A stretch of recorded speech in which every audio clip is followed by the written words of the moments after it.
My name is Carolina Kanig, and this is my colleague, Mirja Osnabrügge. Hello. We are from the University of the Bundeswehr in Munich, and also from the University of Regensburg, which is in Regensburg, also both of Germany.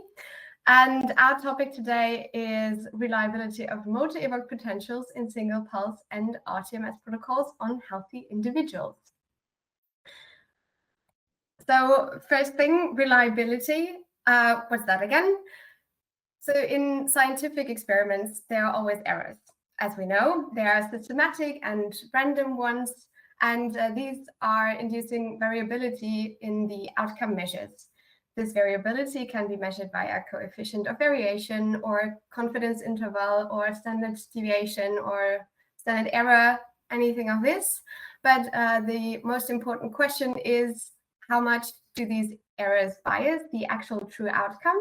And how can we reduce these errors if they do bias the outcome? So there are the three main quality criteria.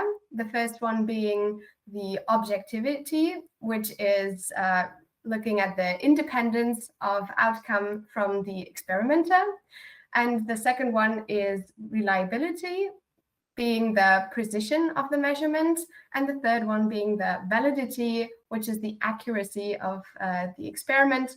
And that's the accuracy, meaning that they actually measured the intended parameter. The picture on the right shows some kind of visualization of that. We actually want to have high validity, being that the errors and the targets, as depicted right there, are in the center of the target. And the reliability being the precision, meaning that all errors should be concentrated on a small area.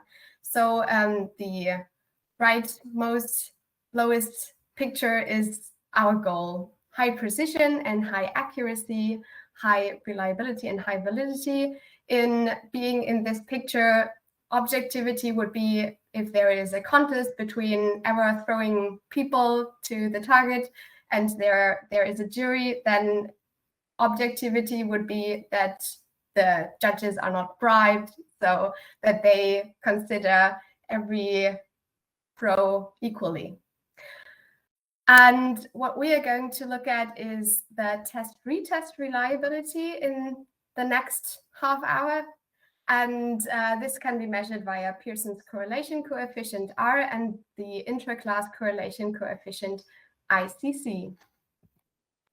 Now, the next topic is transcranial magnetic stimulation, or repetitive transcranial magnetic stimulation, short TMS and rTMS, which are non-invasive brain stimulation techniques with a few side effects. On the right side, you can see the picture with a TMS coil and applying a pulse, inducing a magnetic field, which is inducing an electric current in the cortex underneath the skull of a human brain, for example.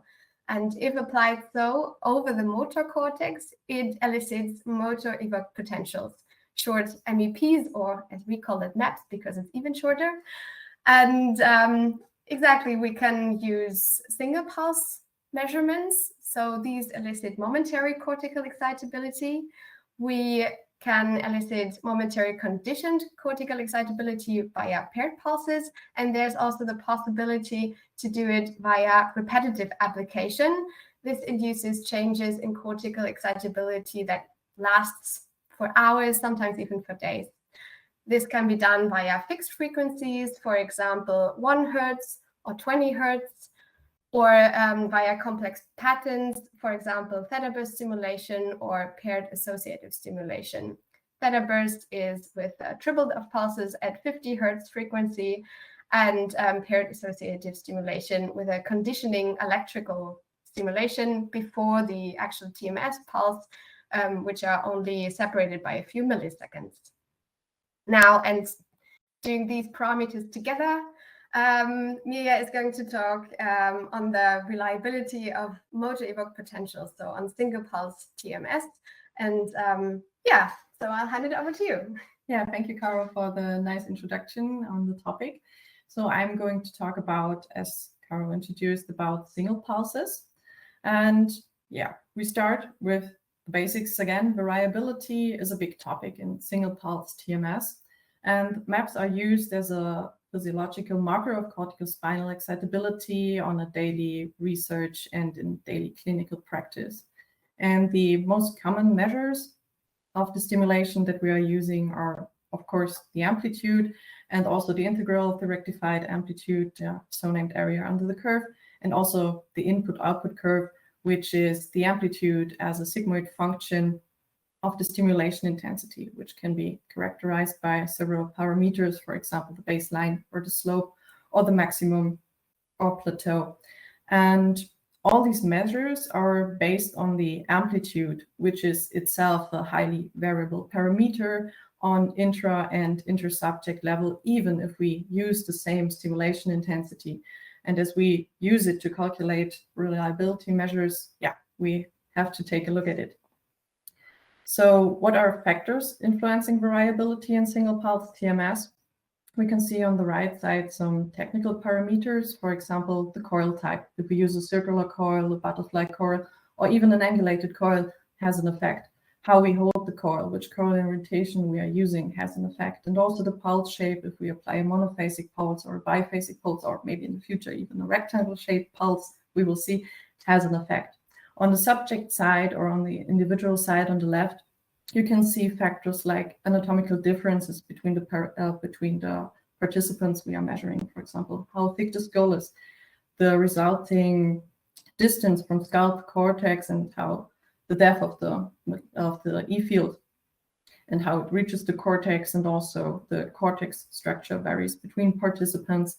And also within the intra-individual, we have fluctuations spontaneous in the cortical spinal excitability, which contribute to the variability. And also if we look at the resting muscle or an active muscle has an effect. Just to give you some examples or ideas where to target the topic and where we have factors coming from various sources.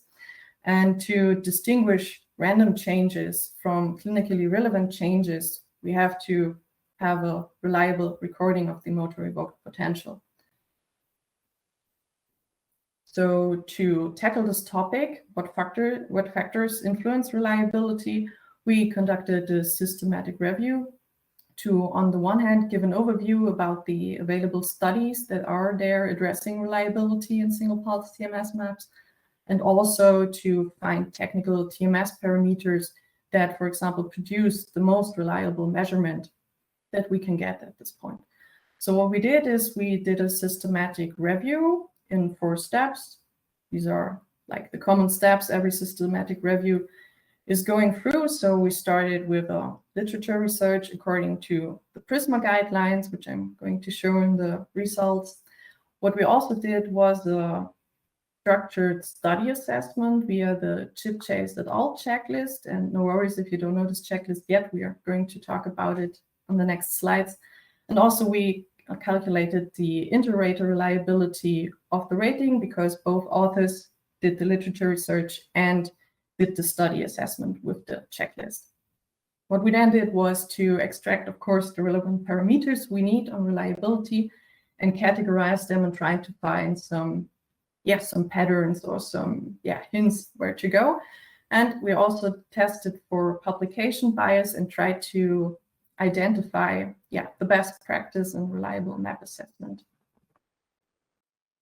So here's the PRISMA flow chart, which depicts the process of the literature research and how we got to 28 articles. In some, we searched in PubMed and we had 2,500 records identified. They were then screened by both authors, title and abstract, which led us to the exclusion of most of them. So we had 52 articles in the end that we were full screened due to not fulfilling the inclusion criteria or fulfilling the exclusion criteria, where we only looked in TMS in healthy adults, which evoked MEPs in the hand muscles. And we focused only on the hand muscles because in the clinical practice, for example, it's the easiest way. The hand is easy to access. EMG is easily applied, and so we went for the hand muscles.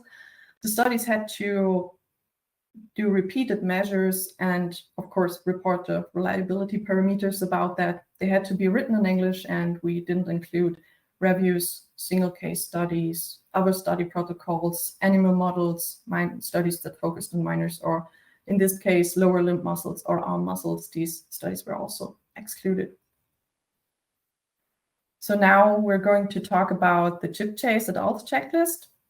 This is a checklist to assess relevant methodological criteria, and in the long run also to increase the data quality in TMS studies. As you can see on the right, where's the whole checklist, we have 30 items in different categories. For example, participant factors at the top. Then we have methodological factors, and we have analytical factors. And as you can see, there are paired pulse items on the bottom. We exclude them as we were only interested in single pulse. And we also summed up some items. For example, the items on drug intake or drug use were summed up to one item. And if you look at the right top, you see that there is an item, it's a gender of subjects, which the author stated is not controllable. But we completed the checklist under the assumption that it is controllable. For example, if you have a gender balanced sample, or if you include gender as a factor in your later analysis, we rated this item or other 8 items as controlled. And if someone only stated, yeah, we did RMT, or we did the RMT, the solo statement was not enough. They had to state the exact method that they were using, for example, the Rossini method, to have this item being reported. Yes, and so we don't use all 30 items, but in the end, for the single pulse studies, we have 68.3 of all items that were rated as reported, and 25% were rated as controlled, with a mean total score per study of 49.9%, and 17 of the 28 studies reached a total value of 50 or more percent. But we have a problem here, since there is no scale for comparison of values for the Chipchase adult checklist. We can't say, oh, this is a good score or this is a bad score, because we only have our studies and our review as a reference. So regarding the results, we were able to identify within these 28 studies 7 different subcategories of factors that influence the single pulse TMS reliability. For example, we had 9 studies that focused on the number of applied stimuli per session on the reliability outcomes. 7 looked at the stimulation intensity, which intensity affects reliability in which way.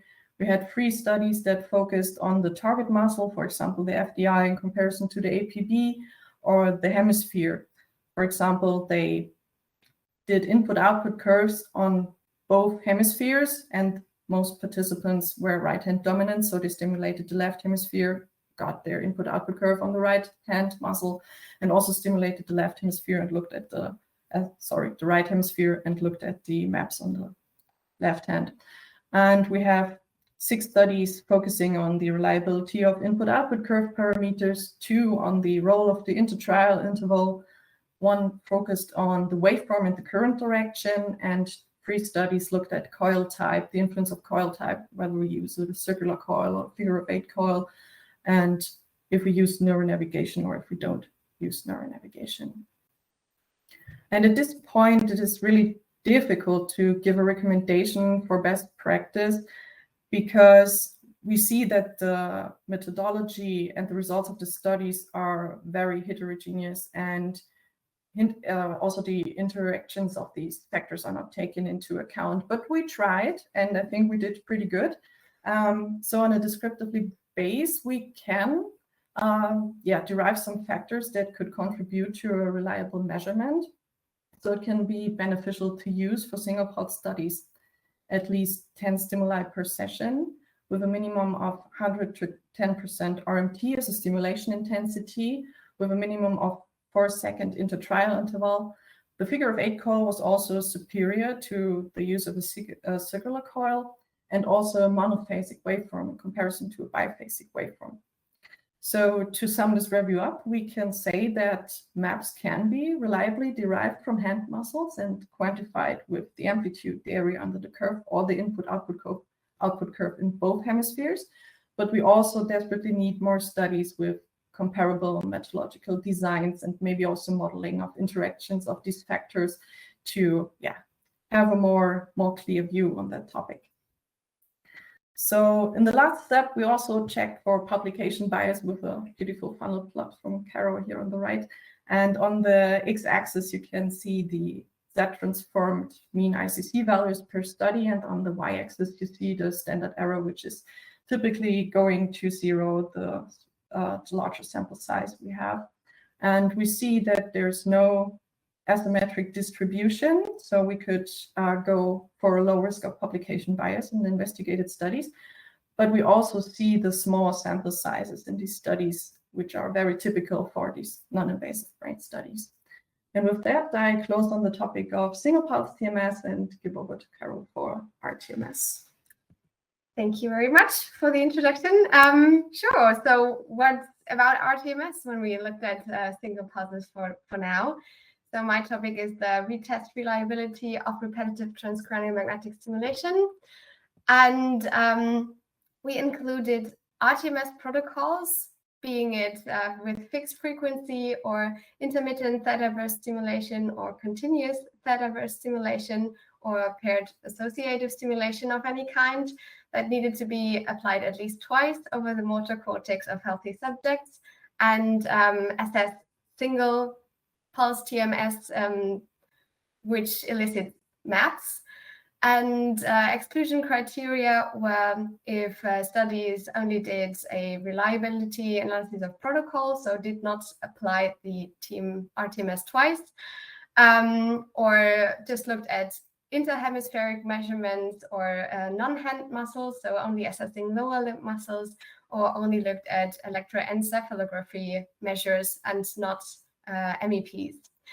From the PubMed search from 2021 to 2023, we looked at 820 entries, and with every exclusion, we resulted in 15 studies.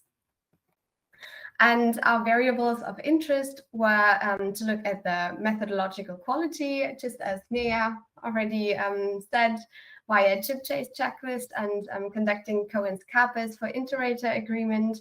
And of course, we also looked at test-retest reliability at the values, Pearson's and ICC. We conducted an overview and meta-analysis.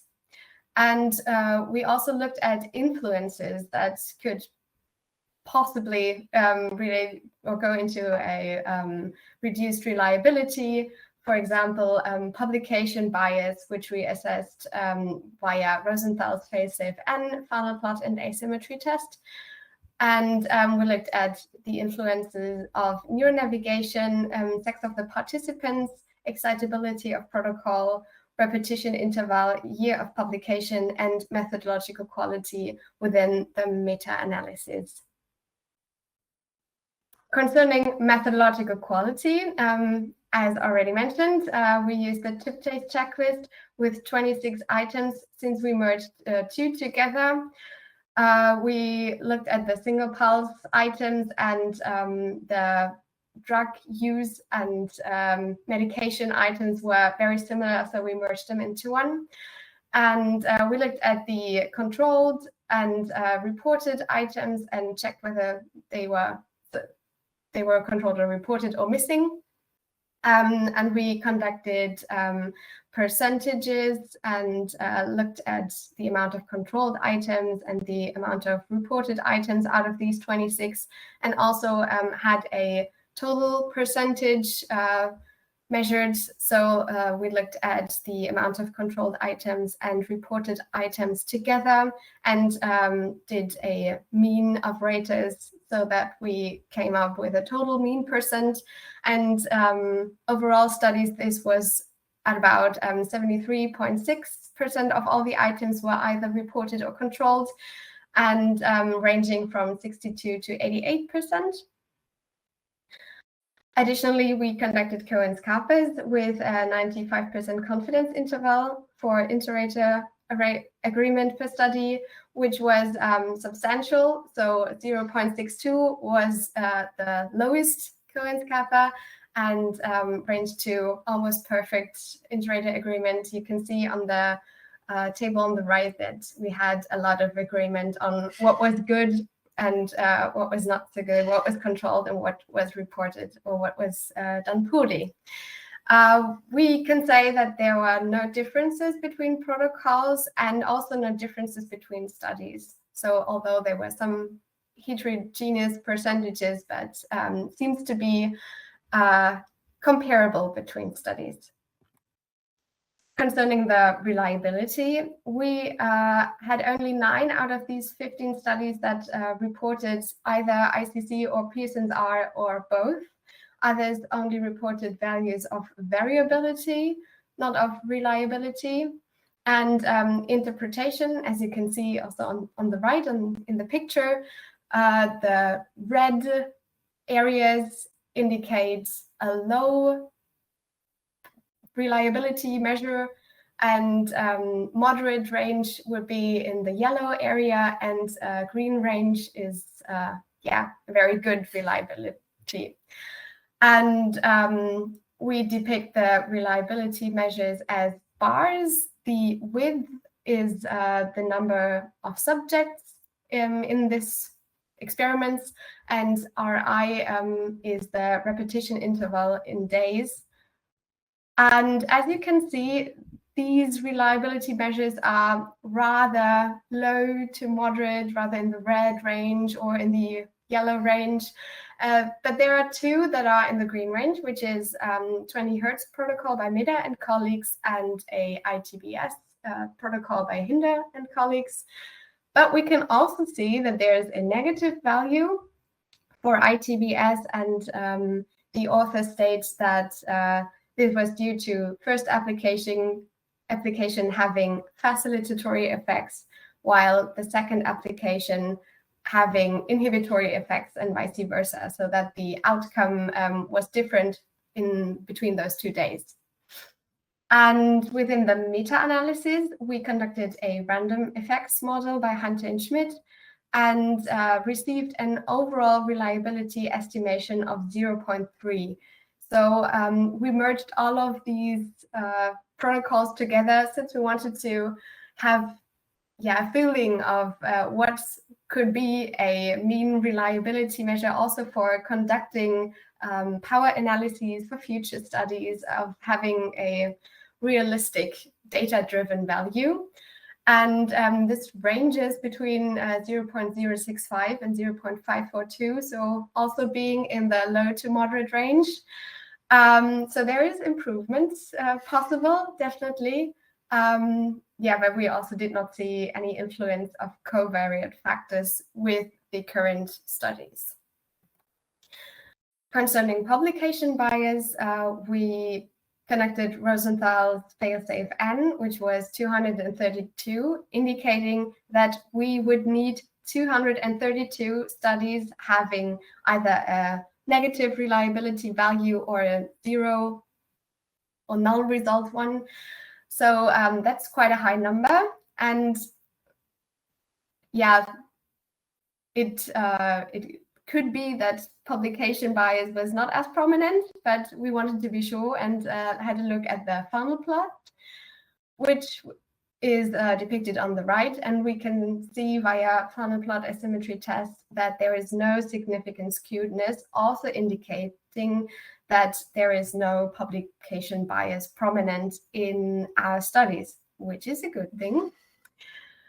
So to sum it up, reliability of rTMS protocols is rather moderate and not influenced by use of neuronavigation, sex of participants, excitability of protocol, repetition interval, and year of publication for now.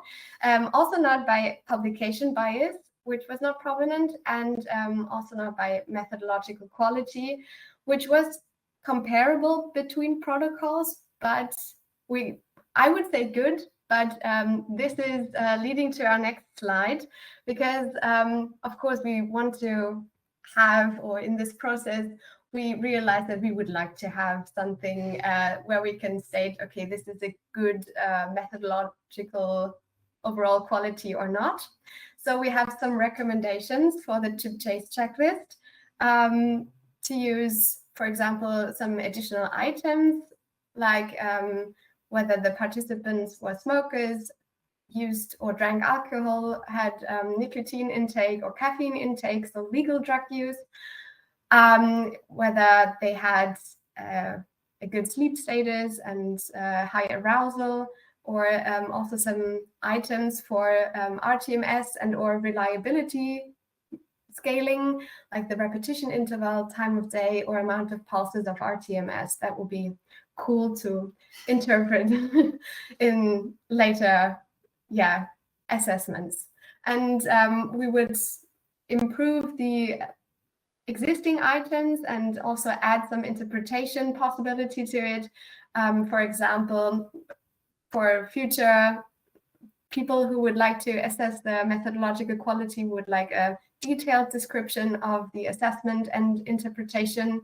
And of course, examples for those items. For example, the item time between MEP trials.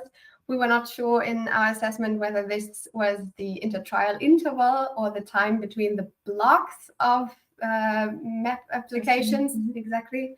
And also the item size of unconditioned MEP in single pulse TMS. We were not sure whether this was baseline measurement or what unconditioned actually means by that. And of course, we also, as you stated, said that gender can be controlled and is not applicable. And level of relaxation of muscles other than being tested can also be reported and is not applicable.